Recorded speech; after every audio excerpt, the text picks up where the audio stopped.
Welcome back to another video, and I'm here to talk about a very unique player, a very special player, a very different player in Kristaps Porzingis. Now, if you don't know, he was drafted by the Knicks back in the 2015-2016 season. He played 3 seasons there. He had decent numbers. He was a big phenom. Everyone was very excited. I was very excited to see him with a somewhat prime Carmelo Anthony at the time, and I thought they were going to make some noise. Ultimately, it did not pan out, and he was traded to Dallas. Now, spending 3 years in Dallas, or 3.5, I guess, everyone was excited. I was very, very pumped up for the pairing of him and Luka, thinking that this was going to be a dynamic pairing in the Western Conference that was going to make a lot of noise and a deep run into the playoffs. But it has now been decided back in February, right before the trade deadline, that he was traded to the Washington Wizards. Now, despite Kristaps' injury history throughout his entire career, he was still averaging just about 20 points per game, good amount of rebounds, never averaged a double-double, which that's the confusing point for me, being so tall. I mean, I believe he's 7'3". He may be the tallest player in the NBA, but you could never average a double-double.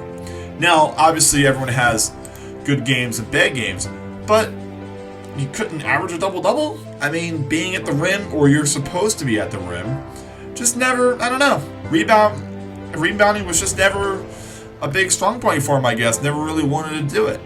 He wanted to be a scorer. He wanted to be that dynamic center like a lot of guys want to be, like a Joel Embiid and a Anthony Davis, who wants to shoot a jump shot and shoot the three and be on transition and all that stuff. And for the most part, it works. You know, you get your points and all that stuff, but you got to get your rebounds, got to be productive on the floor, and especially in the defensive mindset as well. Now, being with the Washington Wizards, it's only been about 10 games or so.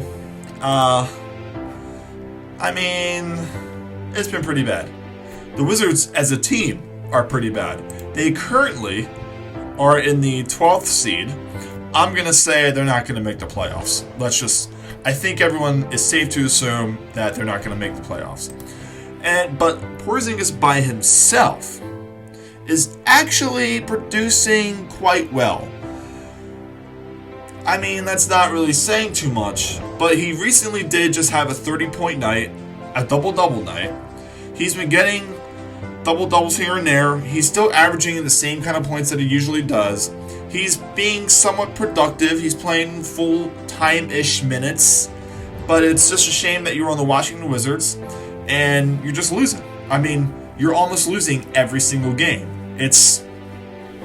So hopefully they can pair some guys with him. Let him be I don't think he's the number 1. He could be a 2 or a 3.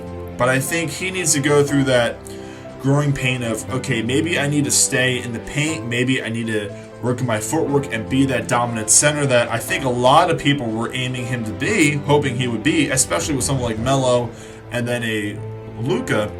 But now you're kind of, I don't want to see Kristaps go down the path of just going from team to team to team to team, because he's too good. He is a good player, he's a very special player, and he's very versatile for his size.